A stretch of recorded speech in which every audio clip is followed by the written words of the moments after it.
Bonjour à tous, avec l'aide de Dieu, nous allons étudier le traité Sota, Daf Yudchet, Amoud Aleph, 18a. Suite à ce qu'on a vu déjà plusieurs halachot, plusieurs lois en ce qui concerne le parchemin, le rouleau sur lequel on écrit les versets qu'on va effacer après pour mettre dans le gobelet d'eau de la Sota. Ktaval Shnedapin, si ce rouleau de parchemin il a écrit sur 2 pages. Qu'est-ce que ça veut dire sur 2 pages? D'après Rashi, al Shnedapim, ça veut dire que Dapin chez Sefer Torah, comme des pages du Sefer Torah, du rouleau de la Torah, à Suina Moudim, dans lequel il y a plusieurs colonnes. Donc il a écrit les versets qu'il faut écrire, mais il a écrit une colonne, une deuxième colonne, 2 colonnes ou plus. Psula, ce n'est pas kasher. Encore, pourquoi? Parce que Sefer Echad Amar Achmana, Velo Shnaim Ushlosh Asfarim, la Torah dit, Katav Bas Sefer, il va écrire dans le livre. Donc on apprend que c'est dans le livre, un livre, et non pas des livres, pas 2, 3 livres, donc pas 2, 3 colonne. Encore une chose. Si il a écrit une lettre, il a mis dans l'eau, et comme ça elle s'est effacée. Après, qu'est-ce qu'il a continué? Et après, il a encore une fois écrit une lettre, et encore une fois mis dans l'eau jusqu'à qu'elle s'est effacée. Donc en d'autres mots, il a fini de partout écrire ce qu'il fallait écrire. Mais il a écrit lettre par lettre, il les a effacées. Mais il n'a pas tout écrit en une seule fois et après effacé dans l'eau. Psoula, ce n'est pas kasher. Pourquoi? Dictive, il est écrit, que le Kohen va lui faire toute cette Torah. Ça veut dire qu'il doit faire tout exactement comme ça, dans cet ordre-là, dans cette procédure. Donc toute cette Torah, comme Rashi vient nous dire, donc c'est pour dire que ça doit être comme ça et pas autrement. Rashi, katavot achat ou machaka, c'est écrit une lettre, il a effacé à la main sur l'eau. Après, il a écrit la lettre d'après, ou mechaka, il a effacé à Chehishlim et Kula, qu'il a tout fini. Pasoul, c'est pas bon. Dictive, il est écrit et Kol la Torah. C'est quoi le Kol la Torah? Toute cette procédure, acheter Kula Ke'echad, c'est que tout, elle va être en une seule fois. Bah, et Rava, il a demandé une question. Imaginons que quelqu'un il a écrit, donc le Kohen il a écrit 2 parchemins, 2 rouleaux pour 2 femmes sota, on va dire par exemple Rachel et Léa. Et il les a effacés dans un seul vers. Donc les Megillot, les parchemins, ont été écrits pour chacune d'eux, l'ishma, à leur intention personnelle, une pour Rachel, une pour Léa. Mais après, il les a les 2 mis dans un seul vers, c'est là-bas qu'ils sont effacés. Maou. Quelle est la lacha? Est-ce que c'est kasher ou pas? Ktiva lishma ba'inan. Ce qu'on a besoin que on va écrire lishma pour elle, pour cette femme-là. Rashi lishma besefer dans le livre les Atzmo en lui-même. Dictive, il a écrit ve'asala, il va faire pour elle. Donc lishma pour elle. Donc Agmara dit dans ce cas, Rava demande cette question, il dit ve'aika. Donc dans ce cas-là, ça a été écrit pour elle. Odilma, ou peut-être on va dire be'inanami bechika lishma. On a besoin aussi que quand on va effacer, ça va être spécialement pour elle. Qu'est-ce que ça veut dire que quand on va effacer, ça va être spécialement pour elle? Rashi nous dit, on a besoin que ce soit dans son verre à elle, pour elle seule, chez Nikara Mechika chez Lishma, qu'on puisse voir que ça a été effacé pour elle. Parce que quand tu mets dans un verre, tu peux dire, ça c'est pour Rachel, ça c'est pour Léa. Mais c'est pas Nikar. Rashi nous dit, chez Nikara Mechika chez Lishma, qu'on voit, que ce soit remarquable que ça a été effacé pour Rachel et pour Léa. Donc Rava n'a pas de réponse à sa question, mais il continue à questionner, il dit « Ve'im timtselomar » et si tu trouves à dire, tu me diras que quelle que soit la manière, mais tu me diras, tu sais, il faut effacer pour chacune dans un verre différent. Alors si tu me diras ça, j'ai une autre question. Imaginons qu'en effet il a fait ce qu'il faut, il a fait un verre pour Rachel, un verre pour Léa, dans le verre de Rachel il a mis le parchemin de Rachel, dans le verre de Léa il a mis le parchemin de Léa, et après, et ça s'est effacé, après, il les a mélangés. Le verre de l'eau qui est dans le verre de Rachel, l'eau qui est dans le verre dans le Léa. Maou, quelle est la lacha? Est-ce que Mechika Lishma Ba'inan, est-ce qu'on dit que il faut effacer spécialement donc, pour cette femme-là, Ve'aika? Donc si c'est le cas, il y a eu. On a effacé pour Rachel, on a effacé pour Léa. Odilma, ou peut-être on va dire, le problème est le suivant, Halavdida Kashatia, va Halavdida Kashatia. Mais elle, Rachel, ne boit pas ses eaux à elle, et Léa ne boit pas ses eaux à elle. Donc ça sera problématique. Donc est-ce qu'il faut aussi que chacune va boire que ses eaux ou pas? Rava n'a toujours pas la réponse, mais il continue à questionner. Ve'im timtselomar.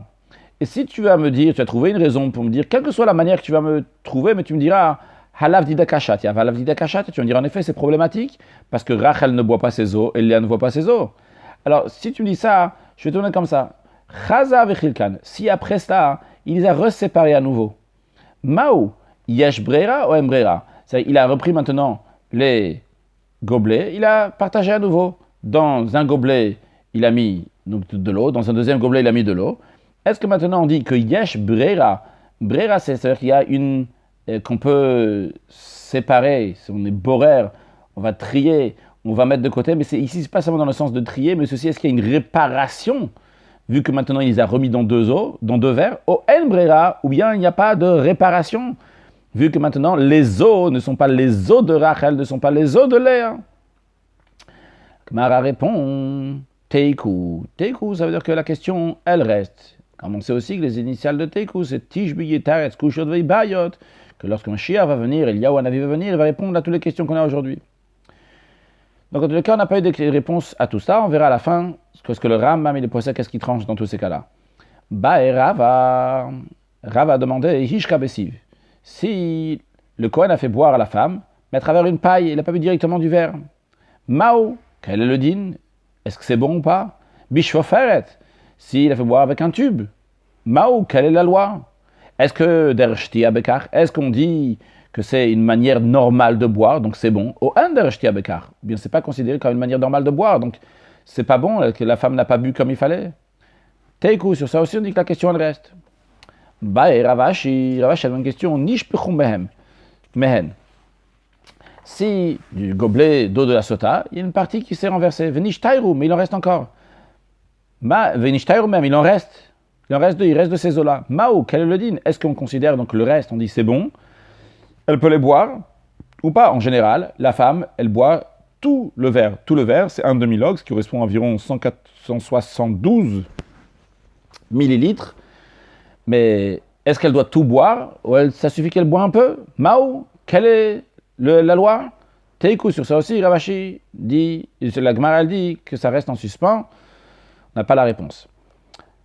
Non, la Gemara dit, on a vu dans les versets, il y a deux cours de ça, dans Daf Yud Zayin Amud Aleph, 17a, on a vu les versets, il y a le verset 19 et le verset 22. Dans les deux, il y a écrit, pardon, le verset 19 et 21, dans les deux, il y a écrit Vishbiya à Kohen, que la Kohen va faire jurer la femme.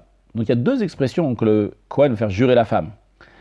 Alors, Amarabizer Amarav, Rabizer l'agnon de Rav, Bet Shvuot Amurot Besota. Les deux fois qu'il y a écrit le serment que la Sota doit faire, Lama. Pourquoi? Rashi. Pas de Rashi, désolé. Il y avait un Rashi d'avant. Rashi nous explique Hishka Bessiv, s'il a fait boire avec une paille, chez Chaloul, donc qui est trouée à l'intérieur, qui a l'espace, qui est derrière Chatinokot Chatim, comme les enfants boivent. Ok, continuons la Gemara. Je reprends. Amarabizeira Amarav, Bet Shuot Amurot Basota. Donc les deux serments qui sont dans la Sota. Deux fois écrit Shua, Vishbiya Kohen. Là, pourquoi? Rav, il explique.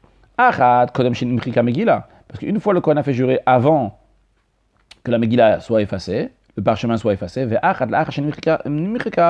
fois après que le parchemin, après que le rouleau a été effacé, encore une fois il a fait jurer. Donc ça c'est l'explication de Rabbi Zeira au nom de Rav. C'est pour ça la raison pour laquelle il a écrit deux fois Shvua. Matkifla Rava il objecte, il donne une question, il dit c'est pas possible.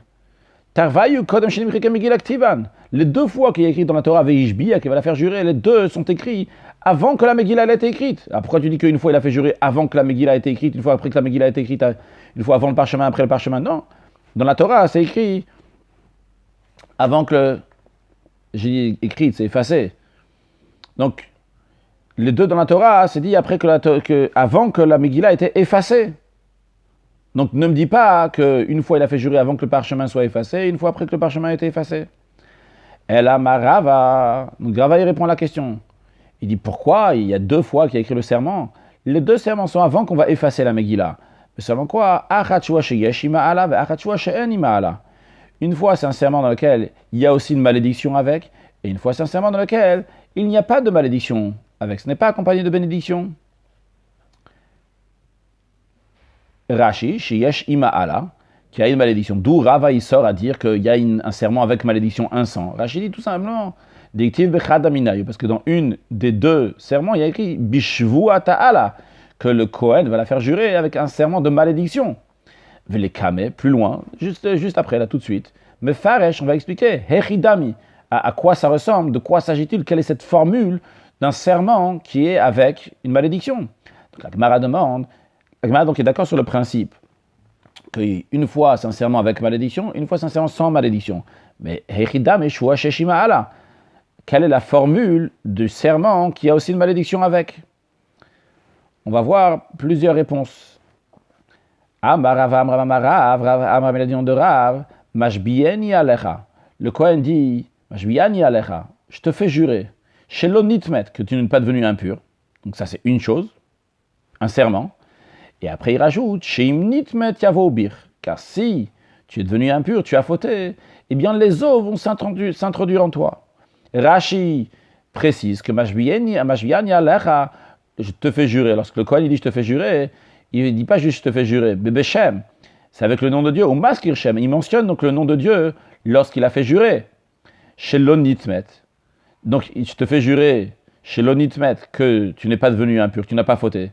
Sheat Omer, toi tu dis, Emet, tu dis la vérité, Shelo Nitmet, que tu n'es pas devenu impur. Rachidi, Hainu Shvo Shanima Allah. C'est un serment dans lequel il n'y a pas de malédiction. Juste jure que tu n'es pas devenu impur. Il y a d'autres versions qui disent ici, Hainu Shvo chez Yashima Allah. C'est un serment avec lequel il y a aussi la malédiction, car la malédiction vient après. C'est quoi la malédiction qui vient après? Sheim Nitmet Yavo Bir. Car si tu es devenu impur, eh bien les eaux vont s'introduire en toi. Hamaim, donc les eaux vont s'introduire. Hachisouin, c'est qui bir. Dans toi, c'est les eaux. Latzbot Baten, que le ventre va gonfler, etc. Ve'ainu Allah, et ça c'est la malédiction. Donc en tous les cas, d'après Rav Amram, c'est je te fais jurer. Donc ça c'est un serment tout court. Et après il dit, car si je te fais jurer que tu n'es pas devenu impur, et après il rajoute, car si tu es devenu impur, les eaux vont s'introduire dans toi, ça c'est la malédiction. Donc c'est un serment qui a aussi une malédiction. Comme ça, Rav Amram explique. Amar Rav il a dit, j'entends ce que tu dis Rav Amram, mais je ne suis pas d'accord. Dans la manière que tu as formulé, on a ala lechuda kaima, on a la malédiction qui est seule, ou shua lechuda, le serment qui est seul, kaima, qui se tient tout seul. Ils ne sont pas ensemble. Chacun, il est différent. Tu me dis, premièrement, elle fait un serment qu'elle n'a pas été impure. C'est une chose, c'est un serment. Après, il y a ici une ala, il y a une malédiction. On dit, si tu es devenu impur, tu vas être puni. Mais le serment et la malédiction ne sont pas liés l'un à l'autre. Le serment n'est pas un serment de malédiction. C'est la raison pour laquelle, voyons la question de Rava sur Rav Amram dans Rashi. Amarava ala lechud kai mechulo. Shvua ve'ala yeshkan. Rava dit, je suis d'accord sur ce que tu as dit, sur le principe qu'il y a ici un serment et une malédiction. Ou shnem ala isha. Je suis d'accord, c'est les deux sources sur la femme. Mais ukra, mon problème avec ton explication, Rav Amram, c'est que le verset, il dit bishvu ata ala. Donc le serment de malédiction, c'est-à-dire shashvu shalala, que le serment même, c'est un serment de malédiction. C'est la raison pour laquelle Rava dit, non, à la fin de la ligne, Rava dit, il faut dire comme ça. Mashbieni alecha. Le Kohen dit, je te fais jurer. Encore une fois avec le nom de Dieu, on en a vu avant, je te fais jurer. Sheim nitmet yavo bir. Que si tu es devenu impur, eh bien, les eaux vont s'introduire dans toi. Rashi mashbieni alecha sheim nitmet yavo bir. Qu'est-ce qu'on a gagné en disant ça? Rashi explique, des ika ashta, car maintenant, qu'est-ce qu'il y a? Le Bach il corrige, il faut dire Shvua Shel Allah. Donc il y a un serment de malédiction. Pourquoi? Shemashbia et Allah Shetaru, car il fait jurer, entre guillemets, la malédiction, que la malédiction va se poser sur cette femme-là. Donc le serment, il fait jurer, il dit Mashbiani, je te fais jurer que ces eaux-là vont s'introduire dans toi. Donc le serment et la malédiction sont rattachés l'un à l'autre. Ça, c'est la réponse de Rava.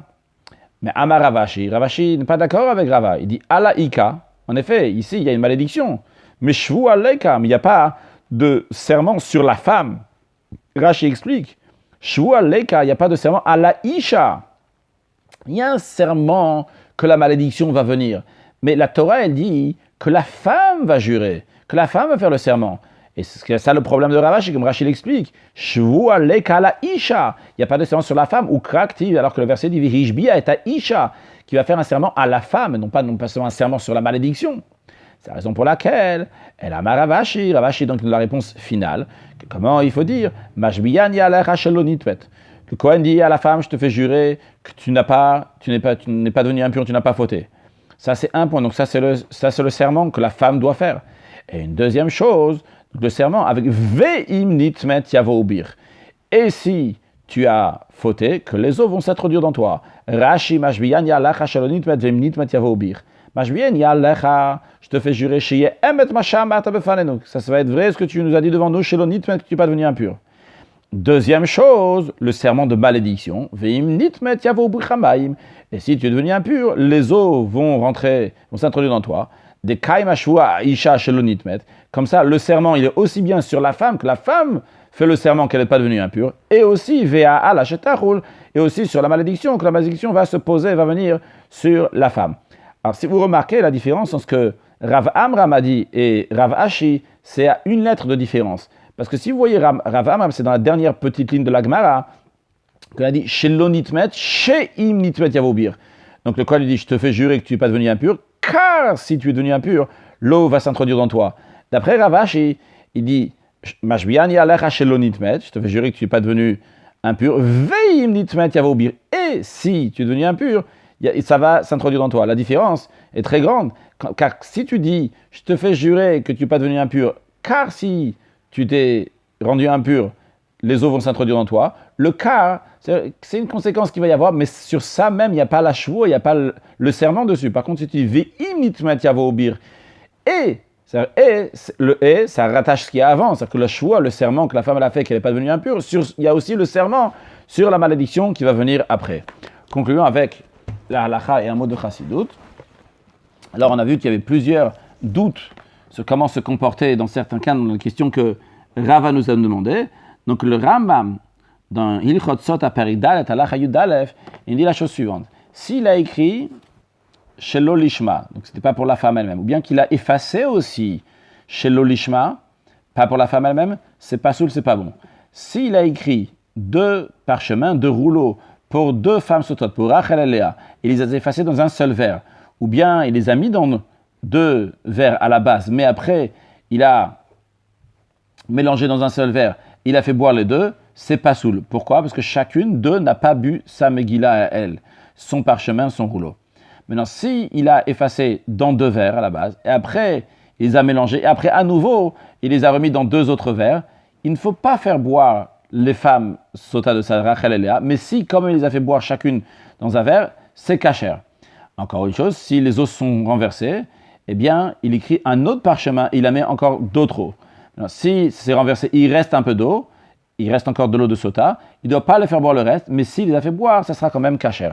Un sujet de chassidut qui est lié très indirectement avec ce qu'on a appris aujourd'hui. On a parlé de la choua, donc du serment que le Kohen fait à la femme. Cette notion de serment est discutée dans la chassidut, particulièrement que ce que tout le monde connaît dans le Tanya, l'œuvre magistrale du premier rabbi de Chabad, l'Admour Hazaken, lorsqu'il parle de choua, qui ramène comme mashbi nototei tzadik ve'alteiracha, la Gemara dans le Nida qui dit que lorsque la neshama, avant de descendre ici-bas, on fait jurer à l'âme, soit un pieux, soit un juste, et ne soit pas un rachat, un impie, un mécréant. Et c'est expliqué dans la chassidoute que qu'est-ce que ça veut dire quand on fait jurer la personne ? Jurer, ça veut dire qu'on donne des forces à la personne. Ce n'est pas juste comme ça dire des mots. C'est une force particulière qui est donnée à la personne par le serment. Quand on fait jurer quelqu'un, c'est pour l'empresser à faire quelque chose. On lui donne des forces. D'où aussi l'expression de shvua, qui vient aussi du langage de sova, qui veut dire rassasier. Quand on dit rassasier, c'est qu'on donne des forces. Et lorsqu'on parle, donc, en tous les cas, avant que la neshama elle descend ici-bas, l'explication, c'est qu'on donne à la neshama des forces, masbinoto, on rassasie la personne pour qu'elle va être un tzadik, être un pieux et pas être un rachat. Donc, quand on a la shvua, on a le sova, on a cette force d'Akadosh Baruch Hu, et à nous d'utiliser cette force de Dieu, la concrétiser dans la vie de tous les jours, que tous nos pensées, paroles et actions vont aller dans la direction de ce que Hachem nous demande de faire, et d'être prêt, de se préparer à soi-même pour accueillir Mashiach now. Excellente journée.